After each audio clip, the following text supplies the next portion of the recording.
నమస్తే అన్న. నమస్తే అండి. చూస్తున్నారు ఈ కూటమి ప్రభుత్వం వచ్చినాక ఆ ప్రజాప్రతినిధులు కానీ మాట్లాడే గొంతులు కానీ సోషల్ మీడియా యాక్టివిస్టులు కానీ కేసులు పెట్టడాన్ని ఏ విధంగా చూస్తాను నేను చూస్తే కారుమూరి వెంకటరెడ్డి అన్న అరెస్ట్ చేయడం.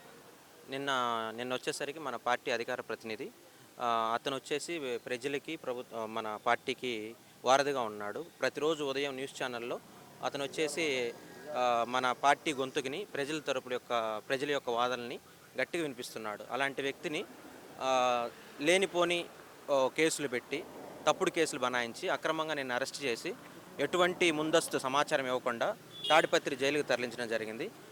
ఇలాంటి ఇలాంటి చేయడం అనేది చాలా తప్పు. ముఖ్యంగా వచ్చేసి చంద్రబాబు నాయుడు గారు ఇలాంటి అక్రమ అరెస్టులను కట్టడి చేయకుండా అతను ఇచ్చిన హామీలు నెరవేరుస్తూ సూపర్ 6, సూపర్ 7 చెప్పాడు కదా, అవి చేస్తే బాగుంటుంది అనేది ప్రజల అభిప్రాయము.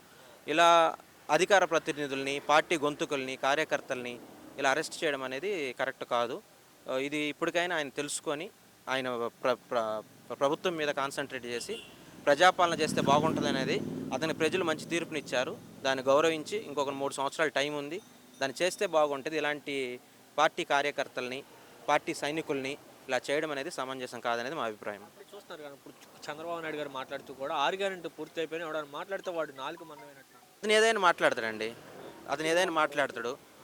మనం దాని గురించి కామెంట్ చేయదలుచుకోలేదు.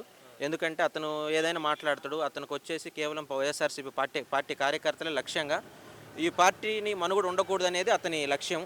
పార్టీ కార్యకర్తలు ఇబ్బంది పెడితే గ్రౌండ్ లెవెల్ అనేది నాయకత్వం ఉండదు కాబట్టి ఇలా లేకుండా చేయడం అనేది అతని ఉద్దేశం. కాబట్టి పార్టీ కార్యకర్తలు ఎవరు భయపడరండి, గట్టిగా నిలబడతారు, పార్టీ ప్రజా గొంతుగా వినిపిస్తారు. అతను పరిపాలన విధానం ఏదైనా తప్పులుంటే ఖచ్చితంగా అతను ఎన్ని అక్రమ అరెస్టులు చేసినా కానీ, అతని జైలు నింపుకున్నా కానీ ఎవరిని ఆగరండి. ఖచ్చితంగా దీనిపైన ప్రజలు తిరగబడతారని ఖచ్చితంగా తగిన గుణపాఠం చెప్తారండి.